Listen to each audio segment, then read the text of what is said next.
What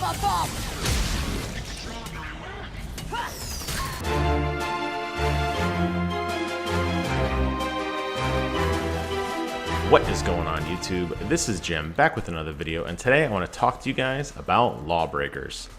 I've spent about 10 hours so far playing through LawBreakers on either the PC or the PS4. The video you're seeing here is recorded from my PlayStation 4 right when I got into the beta the very first time. Gameplay is definitely slower on PlayStation. I think that has a lot to do with the fact that the analog sticks just don't have that responsiveness of the keyboard and mouse combination. But both games play well, and I never felt like there was anything too detrimental about either experience. That said, there are some negatives, but I will get into that a bit later. The biggest question people ask me is, Jim, is this game good? Now, I'm going to tell you that I like it, but I'm also going to tell you that there are a lot of problems with it, and we'll have to wait and see what happens as a result of this beta period right now. But in its current state, I think LawBreakers is a good game with some caveats. I think the best place to start is to talk about all the game modes that currently come in LawBreakers, and there are currently 3 that we're getting to play through now. There may be more released later. All of the modes have a unique twist or spin to them, which makes them really cool because it's something that's similar but different, and I think it works for this game. The first is called Overcharge Mode. Now, Overcharge Mode has 2 variants, with a battery or with a satellite. I'll talk about the battery first. In Overcharge Battery Mode, the objective is to grab a battery, which is in the center of the map. And by the way, all the maps are symmetrical, so there's no advantage really for one side or the other on this mode. And you go into the center and you grab this battery and you bring it back to your base. The battery begins to charge.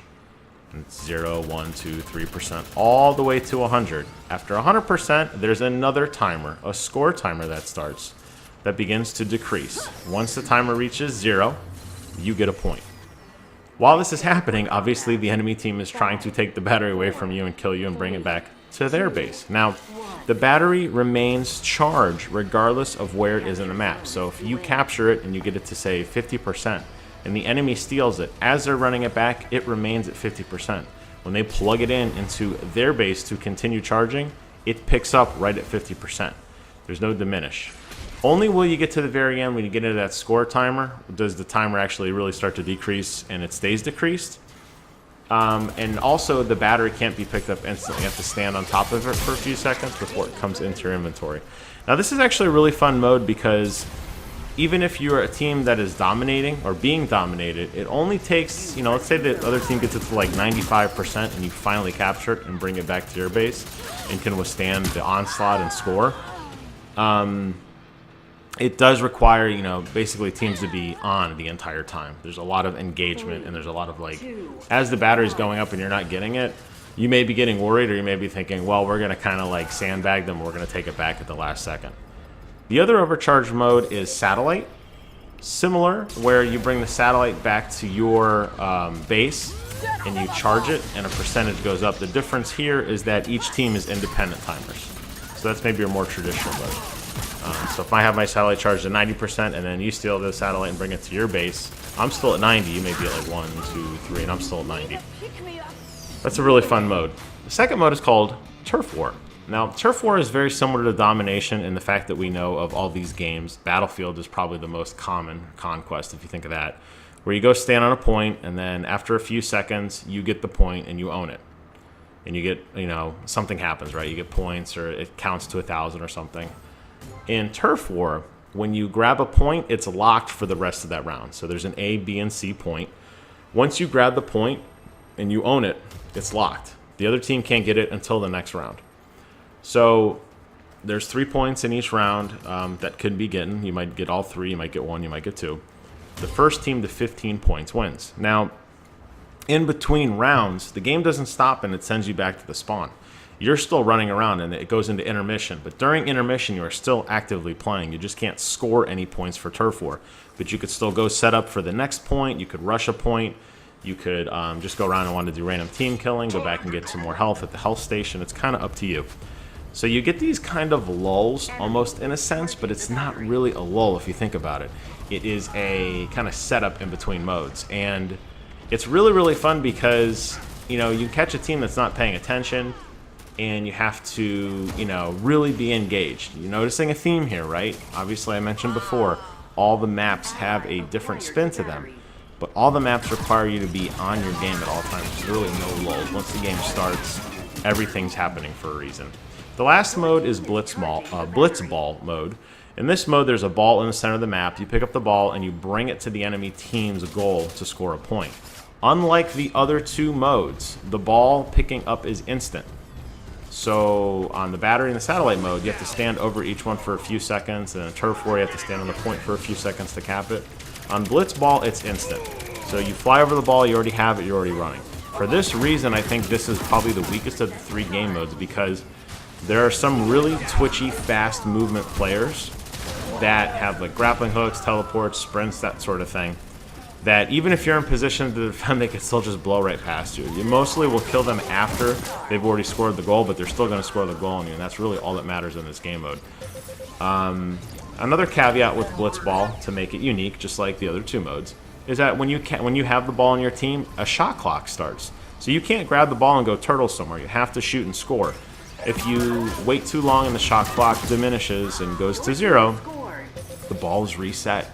So you have to be methodical in your gameplay. And I do like that. I think that part of it is fun, but the instant pickup is not so much fun. So those are the three game modes. There is a lot of variety there, I think, even though it sounds like there isn't, because it really does always force you to be engaged. For example, when I play Blitzball, I like to play a lot more defense. I like to kind of hang around the goal and try to stop enemy attackers, although typically it doesn't work as much as I would like. But I like to kind of hang out, and you know, if our team's pushing, maybe I'll just kind of advance to the mid, but I'm not very aggressive. Overcharge mode, I love getting in there, wreaking havoc, trying to just grab that battery and boost it back to our side. So every mode's different. You'll play each one different. It kind of depends on the team and the composition you're with and the heroes that you're playing with. And that's what I'm going to jump into next. Now, there are a slew of heroes to select from. They're all duplicated between the Law and the Breakers. So if you wanted to play the Combat Medic, for example, there's a Combat Medic variant that is of the Law and a Combat Medic variant that is a Breaker. They all have very unique abilities and very, you know, they really vary. You could have more of a tank-like character. There are some characters that are kind of in-betweens. You have the ninja character who has this grappling hook that can jump onto you really quick with a sword. You have a Wraith who has a pistol and a sword with a slide attack. I may have mentioned support if I didn't, but you really have a slew of all different characters that you could select from.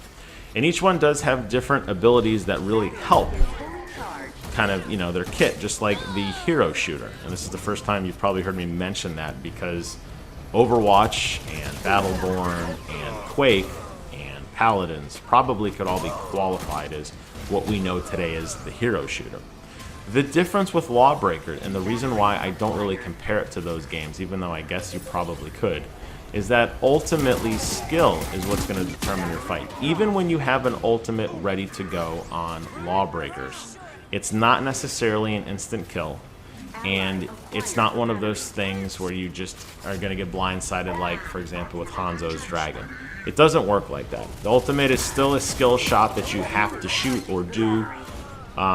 Some characters' ultimates aren't even really ultimates, they just give them a slight armor buff so they can take a little bit more damage. Or they, you know what I mean? So it's not necessarily just like a press to win like you see in other hero type shooters. And I love that about LawBreakers. It forces you to earn your keep. There is customization, but again, the downside of that is that you have to really do everything twice. So if you unlock a really cool skin for your favorite class, the Titan, for example, and you buy the Law variant, you have to rebuy it for the Breaker variant, because there are two different characters. The cost is going to be different. The characters obviously are going to look different.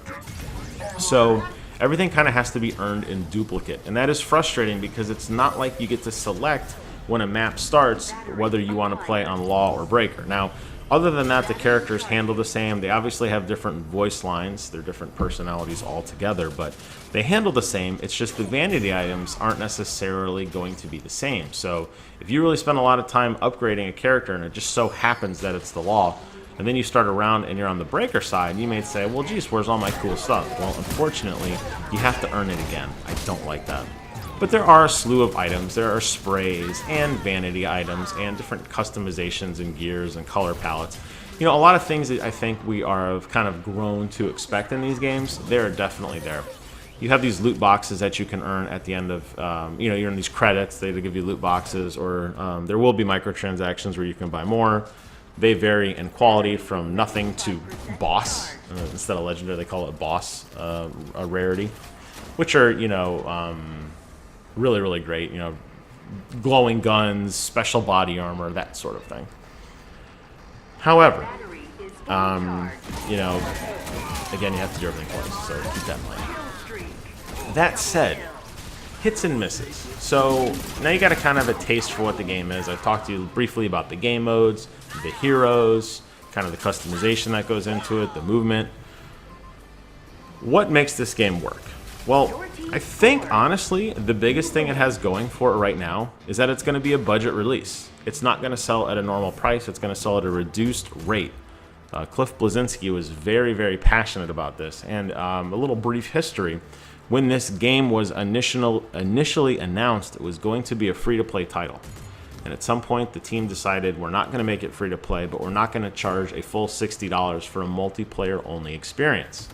So it's going to be $30. There is a digital collector's edition that's available, and they just announced a new collector's edition that is also available. But you don't have to get either of those. You could just get it for regular old console or regular old computer at the Steam store, and it's going to run you $30. Being a budget release helps a lot.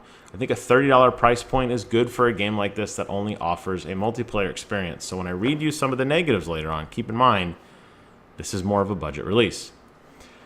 Another nice thing about the game, unique kits. Every character is very different. They play very different. They look very different. They act very different. There's different movement speeds, heights, all that thing. Heights is in like some characters are taller or shorter than others. I like that. I like the diversity of each character. I feel like if you really want to be in that tank supporting role, you're going to pick yourself a Titan, you're going to put down your shield, and you're going to stand there, and you're going to wait for the enemy to come to you.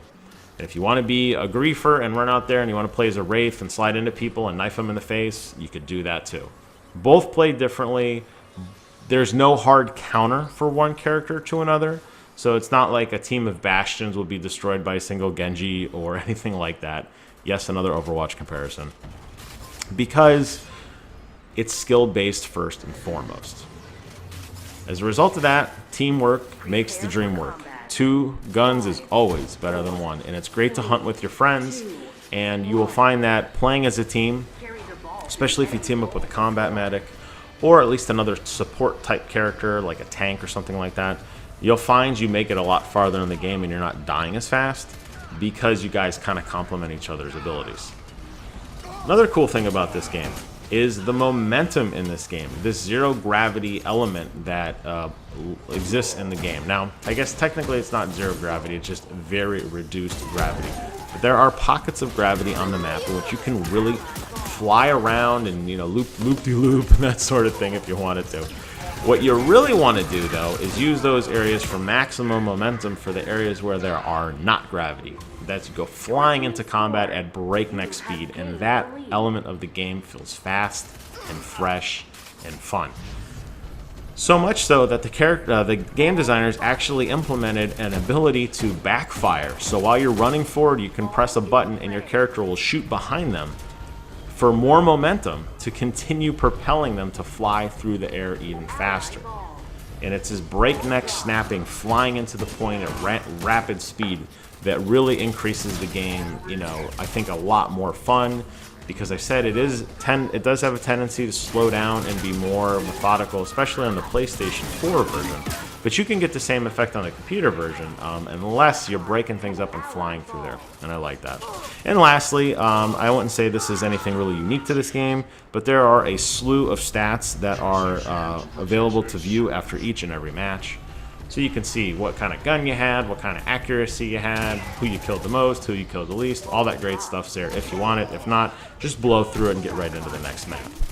That said, this game is not perfect. I told you guys how much I love the character kits, and I do. However, in game, while you're playing, the characters do not feel larger than life. They do not feel unique enough. When you are running around, it's very hard to tell who you're up against, and as a result, it's very hard to tell what kind of abilities they have. Everything just generally feels washed out. The colors feel washed out. They don't need to be cartoon vibrant, but everything just kind of blends in together. Your crosshairs, enemy AI, or not AI, enemy skins, enemy fire, it all just kind of bleeds in. Even when you're getting hit, sometimes it's hard to tell like what direction you're getting hit from, because even the hit markers are just kind of faded in the background.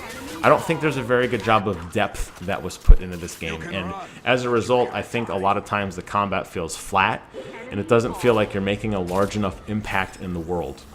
If I'm using a character with a rocket launcher, when that and he's slow. This guy is slow as molasses. He's carrying this giant rocket launcher around. He's kind of swinging it around really slow. When that guy shoots and hits the wall, I want to feel it. I want to hear it.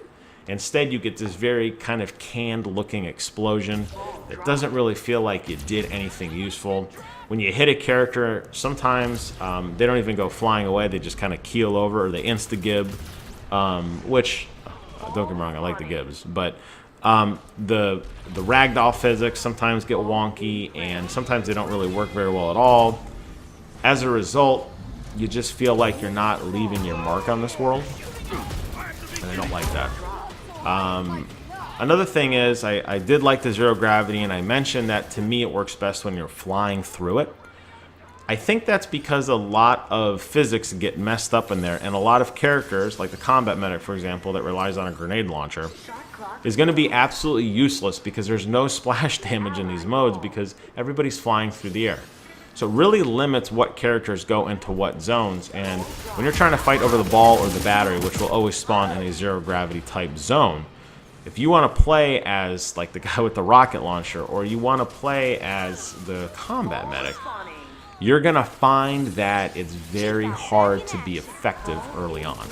Now, you're great once they get outside of the zone and you're fighting back on normal Earth, but it's in these pockets where it really gimps what your characters can do. And yes, you can traverse the map entirely without ever going through any of those low zero-gravity zones.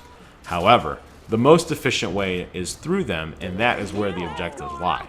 So maybe their design was to have characters fight kind of amongst themselves in certain zones. I'm not entirely sure, but because of that, it really does limit the value of some of these characters. Another problem is I'm not really understanding why the game is optimized the way that it is. It seems to be very poorly optimized. The PlayStation version has a lot of really weird graphic glitches in it, I'll call them. If you guys remember me talking a lot about Halo 5, when you're looking at a character off in the horizon, Defiance did this too. This is the first time I ever noticed this. Yes, it is 60 frames per second on the console. Great. At range, characters turn into flipbooks. And sometimes even your individual character will turn into a flipbook. If you're standing there holding a rocket launcher, for example, or the shotgun, and your character is holding the barrel of the gun, sometimes if you're standing there too long, he'll use his, hit his fingers up against the barrel of the gun like he's rolling a coin through his knuckles. Think about that motion. And you actually see it in some of these videos. I wasn't flagging exactly where it happens, but just you'll notice it, or you have noticed it. Sometimes that drops to like 5 or 6 frames a second. It looks so jarring and out of place. Sometimes a character will die and they will like flipbook away, or they don't even have any animations to them. You get a lot of weird jaggies as a result. You get a lot of weird graphical, nuances as a result. Even on my computer, which is a pretty beefy rig, I can max this game out. There's no problem with that. But you still get these weird hiccups and these weird texture loads. Sometimes the textures don't load completely and you get this pop-in like Mass Effect or something like that. It's frustrating. They can do better. I know that they focused a lot on all of the other mechanics in the game, the map design, the character design, all that kind of stuff. But I think the core mechanics of this game are there, but it really is lacking polish, and that worries me. Ultimately, is it a hit or a miss? I think it ends to be more towards a hit. However, there are a lot of problems with this game. I think this is the kind of game that if my buddies get it on Steam, when we have our computer, wars, we'll play together. I don't see myself picking this up on console. I don't see this being my main shooter. Yes, I think there's tons of content there. Yes, I think the gameplay is fast and fun and fresh and new. However, there are a lot of problems with this game, and I don't want you to get hyped up in the, oh, Cliffy B, you know, we're going to be like the Gen X of gamers, and we're the outliers, and, you know, we're going to take down big bad corporate America. And no, it's not going to be like that. This game is not going to dethrone Overwatch, for example. This game, in my opinion, is not better than Quake. It is not better than Paladins. It's just different. It does have some fun points to it. However, I think you should just be aware that you're buying into a budget game at a budget price, and it's going to be very readily apparent what that means. So those are my thoughts on everything LawBreakers. Hope you guys enjoyed the video. Leave some comments below. Let me know what you guys think. Am I too hard on the game? Am I too easy on the game? Is it something that I absolutely have to play, or is one day am I going to realize that it's dethroned my mighty Quake champions? I highly doubt it'll do that, at least in my eyes. But to each their own. As always, I want to thank you guys so much for watching. Get out there, break some laws, and until next time, I will see you guys on the other side.